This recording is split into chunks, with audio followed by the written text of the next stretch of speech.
this classroom.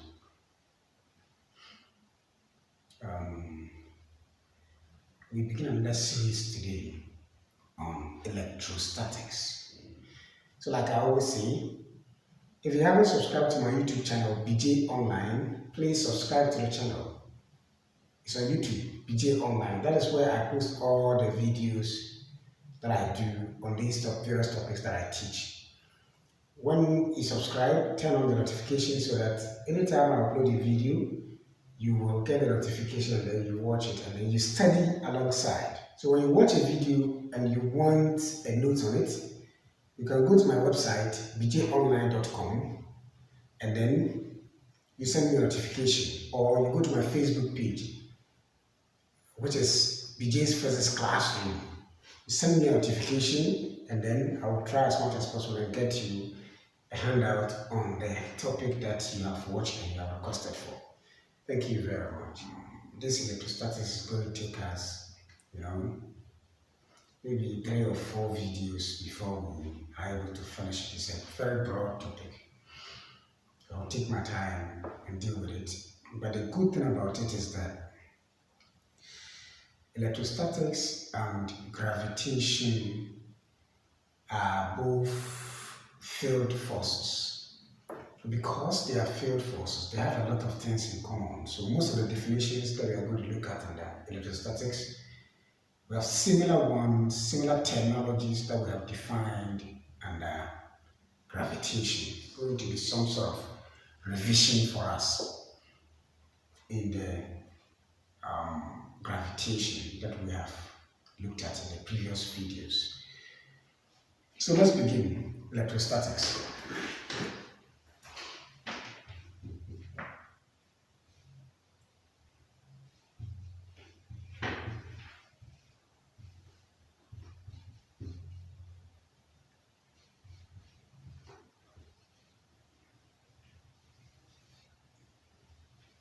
When we say electrostatics, we talk about an aspect of electricity. Now, electricity has 2 main parts. We have electrostatics, and then we have electrodynamics.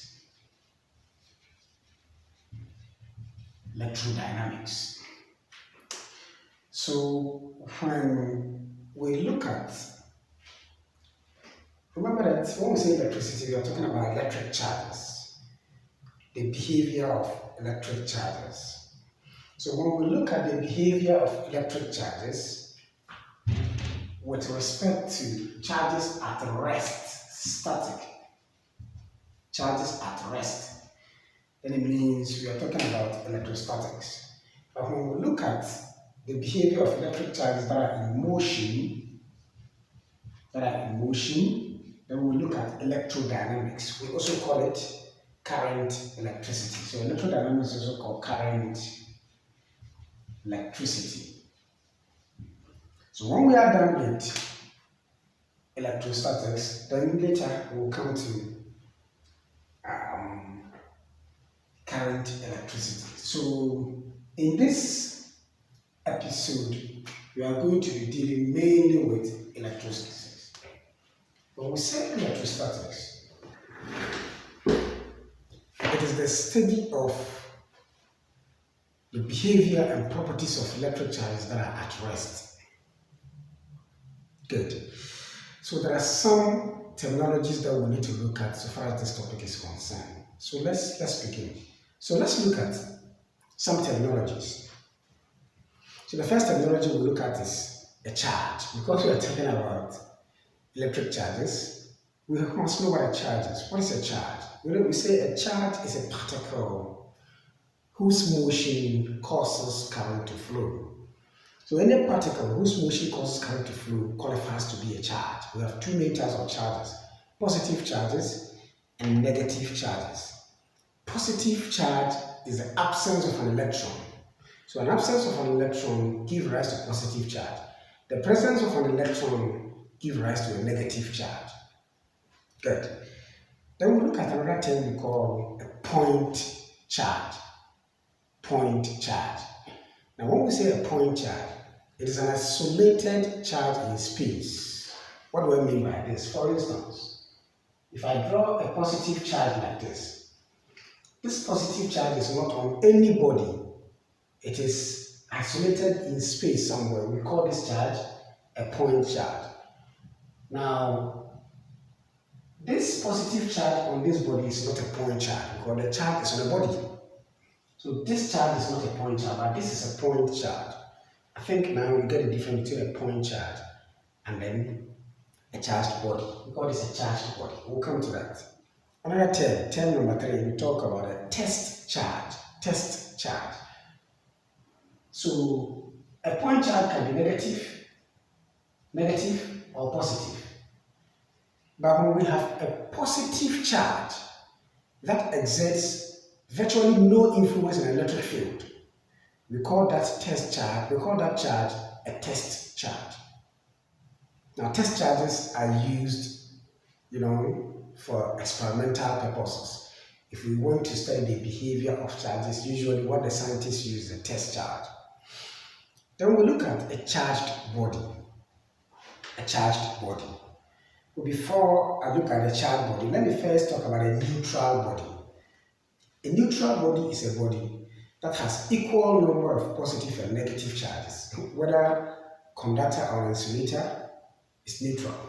So when we pick a body like this, and the body has 3 positive charges and 3 negative charges, we say this body is neutral. However, if we have a body that has 3 positive charges but 2 negative charges, then because the number of positive charges outweigh the number of negative charges, we say this body is a charged body. So a charged body is a body that has either more positive charges than negative or vice versa, or more negative charges than positive. So if a body is charged positively, then the body has more positive charges than negative. If a body is charged negatively, then the body has more negative charges than positive. That is what we mean by a charged body. Good. We talk about an electrical conductor. When we say a conductor, it's a little bit ambiguous because we have heat conductors, thermal conductors, and electrical conductors. So we have to be specific. When we say electrical conductor, it's a material that allows electric charges to pass through. If a material will allow electric charges to pass through, it means that material will allow electric current to flow through. So you can also say it's a material that allows electric current to flow through. We call it electrical conductor. Then an electrical insulator is opposite. A material that does not allow electric charges to pass through. We also have some other materials whose electrical conductivity, behave like conductors sometimes, and sometimes also behave like insulators. But we will look at that under electronics, not here. Good. So we look at another term that we call electrostatic equilibrium. Electrostatic equilibrium. Now let us consider a conductor. This conductor has 3 electric charges, electrons, wandering inside the conductor, moving in the conductor from one spot to the other. So what happens is that because of the motion of the electric charges in this conductor, the resultant electric field within the conductor becomes 0. Because of the motion, the resultant electric field within the conductor becomes 0. For that matter, when the body is charged, the charges are always found on the surface of the conductor. This is because the resultant electric field inside the conductor is 0. This 0 resultant electric field in the conductor is what we refer to as electrostatic equilibrium. What this means is that every conductor has electrostatic equilibrium or is in a state of electrostatic equilibrium. Then we look at another term we call earthing. Earthing. Now, let us suppose that we have a charged body like this. we have a charged body like this. This body is charged positively, like this. We want this body to become electrically neutral. So what we do is that we connect this body to the earth directly in contact with a conductor. The symbol for earthing is like this. This is the symbol for earthing. So when you see this in a circuit, it means that that point on the circuit is earthed. What is the meaning? It means that that point in the circuit is electrically neutral. Earthing is the process of connecting a charged body to the earth directly with a conductor so that the charged body becomes electrically neutral. So the purpose of earthing a conductor, earthing a charged body, is to render the charged body electrically neutral. So what happens is that in the earth, there are equal number of positively charged, equal number of positive and negative charges. The positive charges in the earth are bound. They are not free to move. But the negative charges in the earth are unbound. That means that these negative charges in the earth are free to move. They are electrons. And they are free to move. So what happens is, when you connect, or when a charged body, a positively charged body is connected to the earth like this, electrons quickly flow from the earth to the charged body to neutralize these positive charges, causing the body, the charged body, to become electrically neutral. In the same vein, if we have a negatively charged body like this, when we connect the negatively charged body to the earth, the electrons inside the charged body flow into the earth. The electrons flow into the earth to cause the body to become electrically neutral. So one thing I want you to take note is that with respect to the earth, electrons will flow into the earth, or electrons will flow out of the earth to neutralize a body.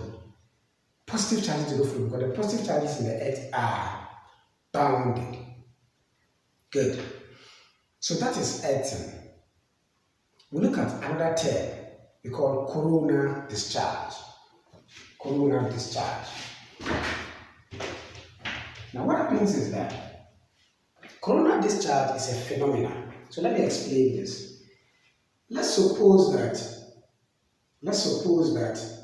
I place a charged conductor. I place a charged conductor in air. Now the conductor is charged positively. So from the charge distribution principle, electric charges are so much crowded at the point where the cross-sectional area is small, because charge density is given by the quantity of charge per unit cross-sectional area. What this means is that the smaller the cross-sectional area, the higher the charge density. So because this area is small, the charge density is high at this area. So this charged body is placed in the air, but the air comprises of large number of positive and negative charges. So what this means is that the air is going to be separated into negative and positive charges like this. The surrounding air is going to be separated into negative and positive charges. The negative charges are going to be attracted by the positive charges here, and the positive charges in the air are going to be repelled away. So the repelled electron positive charges move with very high speed and create a wind that we call electric wind. We call this wind electric wind, which is created by the high-speed repelled repelled positive charges. The electric wind is created by the high-speed repelled positive charges in the air, such that when we place a candle here, what we see is that the wind blows on the candle and causes the candle, the shape of the candle to bend like that. This entire phenomenon is what we refer to as coronal discharge. So during coronal discharge, there is separation of electric charges in the air that cause light charges to be repelled, and these repelled charges move and create a wind we call electric wind. The whole of this phenomena is what we refer to as coronal discharge. Now, coronal discharge has a lot of applications. All right. One of the applications of coronal discharge is fingerprinting. That is what is used in fingerprint machines. Then we also use it in earthing conductors, which I will discuss very soon. Then the Van de Graaff generator also use coronal discharge principle. That is the reason why they say that when you are moving closer to a Van de Graaff generator, the Van de Graaff generator is used to study, the behavior of electric charges. It's used to produce higher potentials because we always cause a large number of electric charges to be built around it. So when you're getting closer to the Van de Graaff generator, you must hold a conductor which has a pointed edge like this. So the pointed edged conductor will use the principle of coronal discharge to neutralize the charges as you get closer. You get a principle. Good. Then we also talk about photocopying and then electrostatic precipitators. So photocopying machines, the electrostatic precipitators, the Van de Graaff generator, lightning conductors and fingerprint machines all use the principle of coronal discharge in their operations. So let's look at another term that we call jumping of electric charges. Jumping of electric charges. What means is that, let's suppose that we have a charged body like this. This body is charged. It has a lot of positive charges. So if I bring a negatively charged conductor close to it, what happens is that these negative charges, as they get closer, some of the negative charges jump in the air in an attempt to attract the positive charges here. So they jump in the air like this. And then some of the positive charges on this charged body also jump in the air. So in the process, there is that clash between the jumped electric charges from the two bodies. And this clash brings about lighting. It brings about lighting. When the charges they clash like that, they produce lighting, then they also produce some spark sound. This principle is what we refer to as jumping of electric charges. And jumping of electric charges is used in the plugs of the heat engine. When you pick the heat engine, the plug of the heat engine has one protruding pointed edge with another curved conductor which is on top of it. So when it is charged, these electric charges are discharged onto the top, which produce the spark fire, all right? Which produce the spark fire to cause the fuel to burn. So it uses the principle of jumping of electric charges. Good. So let's look at lightning and thunder.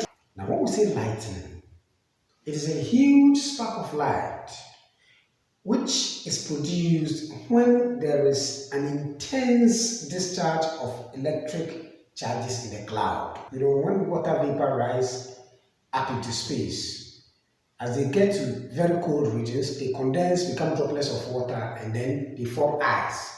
So these ice come together and form a strong and a huge volume of ice in the air. That's what we call the cloud. Sometimes the clouds are in motion and then they crash each other. So when they crash each other, there is the discharge of the electric charges in the cloud. This intense discharge of the electric charges produce a spark of light that we call lightning. So lightning is basically a discharge of electric charges in the cloud when the clouds come together. And in the process, a sound is also produced that we call thunder. So both lightning and thunder come about as a result of the discharge of an intense come about as a result of an intense discharge of these electric charges in the cloud when the cloud crash each other. The two of them happen at the same time. Because light travels faster in air than sound, the light is seen, then later the sound is heard. Good. So what happens is that, let's suppose that this cloud containing large amount of negative charges is passing. There's a building like this. Now, what happens is that an earthen conductor, which is buried in the earth, is made to extend over the roof of the building. Alright? This earthen conductor is a device which is used to protect buildings from the effects of lightning and thunder. It is a piece of copper strip which is buried, one end is buried in the earth and then placed by the wall of the building, until it extends beyond the roof of the building. So what happens is that, in the process of putting this earthen conductor, they add common salt to the soil. The purpose of the common salt is to dissociate to produce chlorine ions that are negatively charged and then sodium ions that are positively charged, which will be readily available at this place, so that based on the kind of charge that the cloud is carrying, there can be opposite charges induced to the top here to cause coronal discharge to affect the discharge of the charges. So let's suppose that the cloud which is passing contains negative charges. What that means is that positive charges are going to be attracted to the top here. If the cloud contains positive charges, negative charges will be induced to the top here. So what will happen is, the presence of these charges will attract negative charges in the air and repel positive charges away. So these positive charges that are repelled away in the process of coronal discharge neutralizes the negative charges that are discharged from the cloud and they are coming down. Remember that the movement of electric charges, whether electrons or positive charges, cause current to flow. So these charges that are discharged in the cloud and they are coming down are moving with very high speed, producing large amount of current. So the coronal discharge discharges some of the charges, but that effect isn't enough. So what happens is that, because there are positive charges induced to the surface of this one, the electrons that are discharged from the cloud come directly to the top of this one. They enter through the conductor and go to the earth, and the building is safe. That's why we say that earthen conductor is a conductor that is used to protect buildings from the effects of lightning and thunder. Without the presence of this lightning, this earthen conductor, the building can be set ablaze, because this current can just enter to the house through unapproved route. You understand what I mean? And that may cause the building to be set ablaze. So that explains the reason why they say it is not advisable to put on the television, especially, the old kind of television that use the cathode ray tube, all right? The CRT television, all right, because that one uses an antenna, and the antenna is connected directly to the cathode ray tube, and the cathode ray tube produces large number of electric charges. When the clouds are passing, what happens is that the antenna then serves as the earthen conductor. It means that if any electric charges are discharged and they are coming down, they will use the antenna as the earthen conductor and come straight to the television set, which will cause the CRT, the cathode ray tube, to blast. So that explains the reason why they say it's not advisable to put it on when it is raining. Good. We'll look at another principle, another technology that we call conservation of electric charges. Conservation of electric charges. So let us consider a charged body like this. This body is charged positively. We bring this charged body in contact with a body which is not charged. Let us suppose that they have the same surface area. The moment we bring the two of them in contact, how many charges are here? 4 charges. Now, the electric charges will then begin to move on the two of them, all right?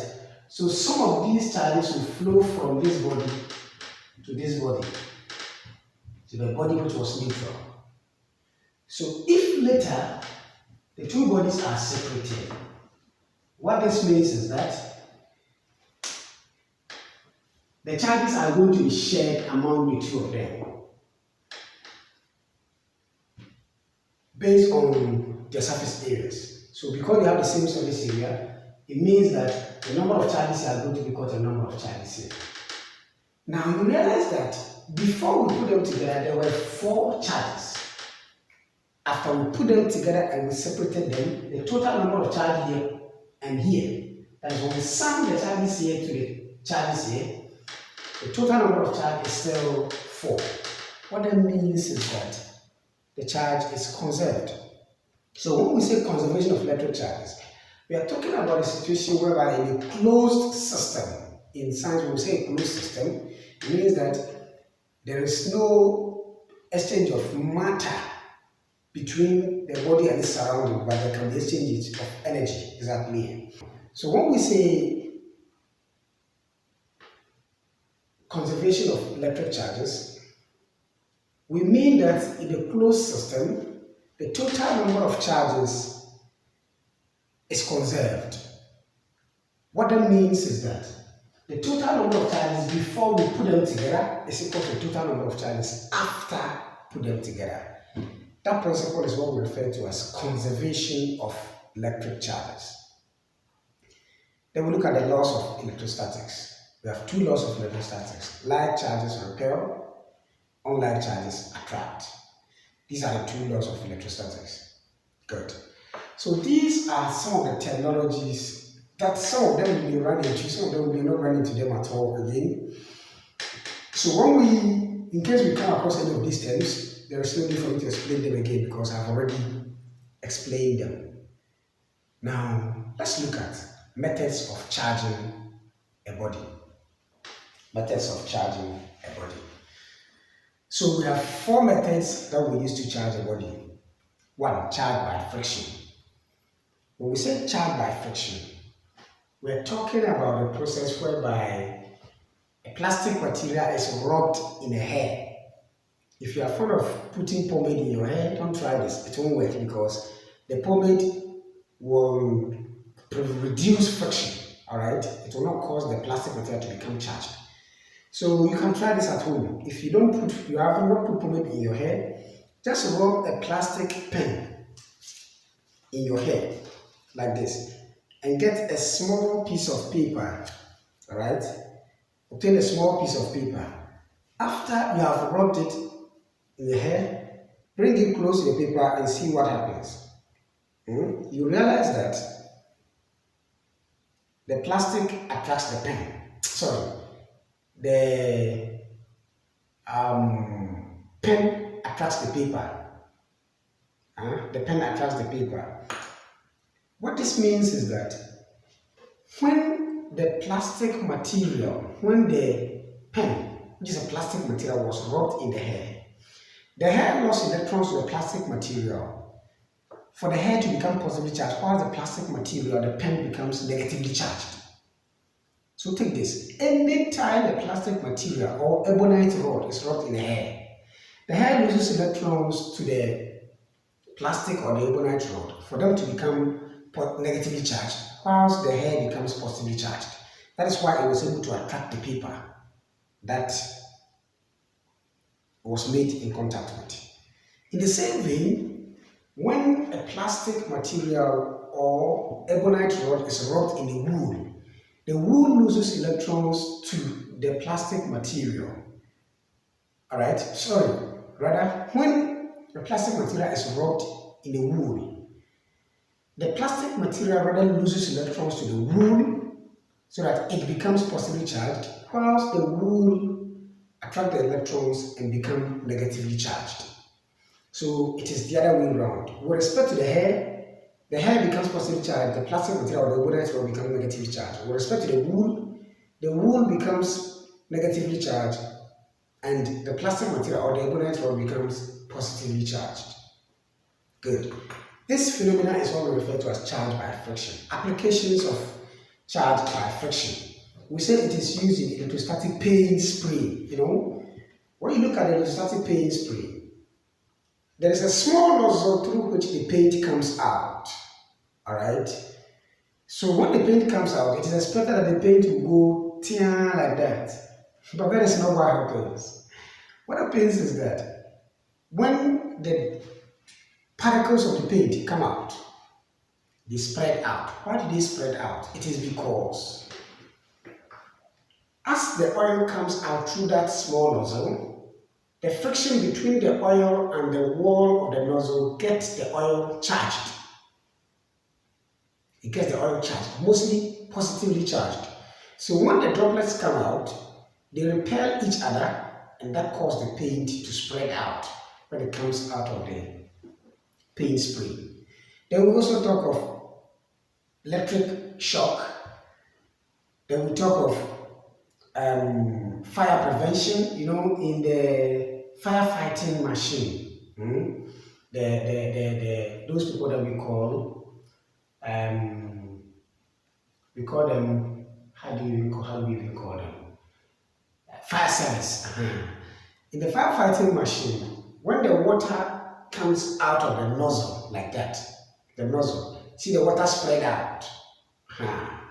The water spread out because as the water moves, the surface of the water making contact with the surface of the nozzle, the tube, causes the water to become charged. So that when it comes out, the particles of the water spread and then it's able to quench the fire. And then it is also used in the lawn spray machines, the machine which is used to spray the lawns. You realize that the water comes out and is spread like that. That's as a result of repulsion, which arises from the charge of the water molecules as it comes out of the pipe. So that is it with charge by friction. Then we look at charge by contact. Charge by contact. This is very simple. To charge a conductor by contact or to charge a material by contact. So remember, charge by friction is basically used to charge insulators. It can also be used to charge conductors, but it is best used to charge insulators. The reason is that you are going to hold it. And one of the methods of earthing a conductor, the best methods of earthing a conductor is by touching. Alright? So when you touch it like this, your body is used as a means of conducting the charges into the earth. Because the pen is an insulating material. When you hold it, the electric charges cannot flow on the conductors, on the insulator, which is the plastic. So your body will not be used as a means of conducting the charges into the earth. I hope you get the principle. What happens is that the charges only stay on the surface of the point where the pen was rubbed in the hair. Good. So we want to charge a material by contact. This method is best for charging conductors. Good. It can also be used to charge insulators, but it's best for charging conductors. What happens is that, let's suppose this material is charged. This material is uncharged. I want to charge this material by contact. So I'll bring this material in contact with this one. When I bring it in contact, then some of the charges will flow from this body onto this body. Some of the charges will flow from this body onto this body. Alright? Remember the charge conservation principle. Good. So some of the charges will flow from this body onto this body. So that upon separation, this body now has acquired some charges. Exactly. This body now has acquired some charges. So this method is used to charge a conductor to have the same kind of charge as the body that we use to charge it. If this body already contains negative charges, then when we bring it in contact, the negative charges will flow onto it, and this will also become negatively charged. If this body was formerly positively charged, when we bring it in contact with it, this will also become positively charged. So this is what we mean by charge by contact. The next method we want to look at is charge by conduction. Charge by conduction.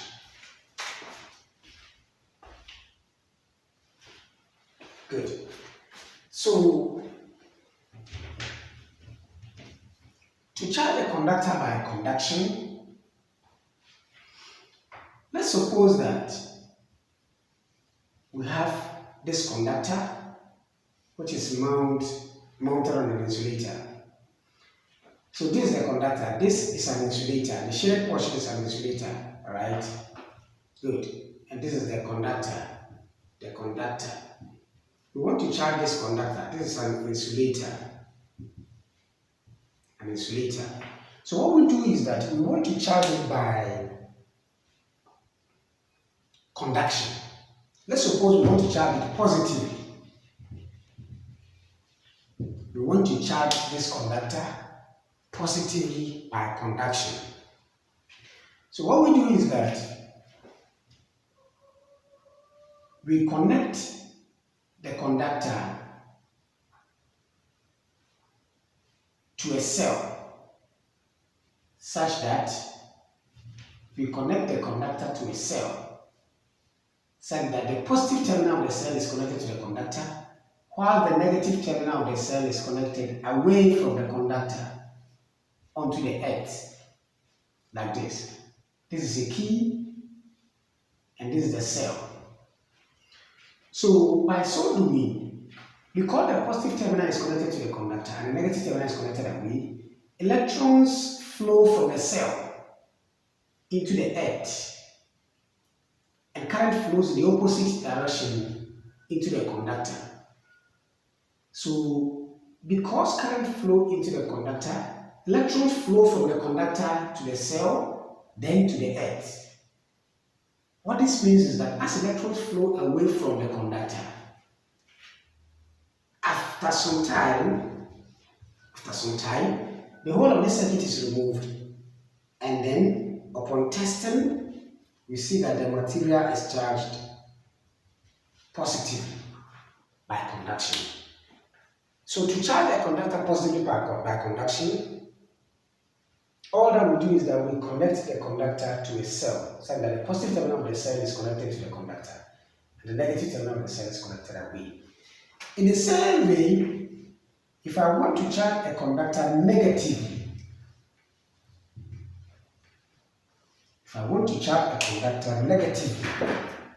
by conduction,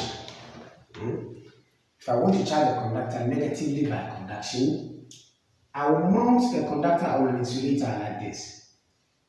The reason why I have to mount the conductor on an insulator is that if the conductor is not mounted on an insulator, when we charge it, the earth will discharge it.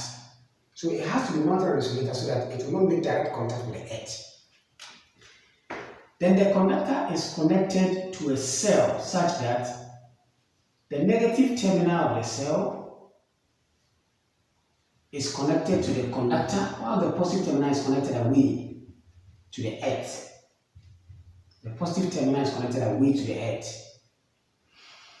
So when this happens, electrons flow from the cell to the conductor. Whilst current flows away. Current flows away from the conductor. Then electrons will flow from the earth into the conductor. Electrons will flow from the earth to the cell to the conductor, like this. So what happens is that electrons flow from the cell to the conductor, whilst current flows in the opposite direction. To complete the circuit, electrons then flow from the earth through the cell into the conductor. So after some time, this is during charging. Then after some time, the whole circuit is removed. Then upon testing, we find out that the material is now charged negative, like this. The conductor is charged negatively. So this is the way we charge conductors by conduction. Good. So we look at the last method, and the last method for charging conductors is charged by induction. This is one of the best methods for charging conductors, charged by induction. Now, to charge a conductor positively by induction, this is what we do. Let's suppose that this is the conductor we want to charge positively. We first mount the conductor on an insulator. The shaded portion is the insulator. So we mount the conductor on an insulator like this, and then we bring a negatively charged inducing agent. This is a negatively charged inducing agent. The conductor that we want to use to charge this, we call it the inducing agent. We bring that negatively charged inducing agent close to this conductor. So when this happens, quickly positive charges will be attracted towards this side, whilst negative charges will be repelled away, like this. Positive charges will be attracted towards this side, and negative charges will be repelled away. So there will be separation of charges in the conductor. Then what we do is that while the inducing agent is still in place with its charges, we earth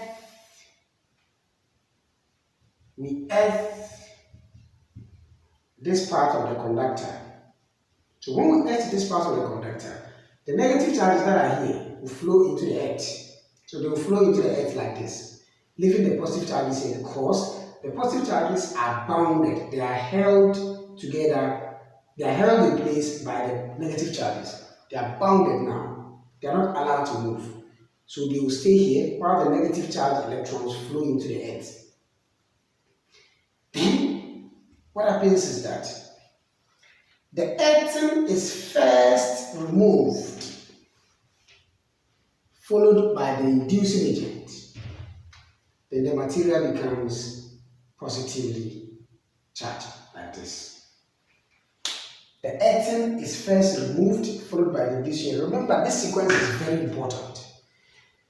If you remove the inducing agent before the earthing conductor, you are doomed. The electrons will quickly flow back to neutralize the positive charges, and then what you have done is consonancy. So in order for that not to happen, what you do is that you first remove the inducing agent, followed by, you first remove the earthing, followed by the inducing agent, and then the material is charged positively.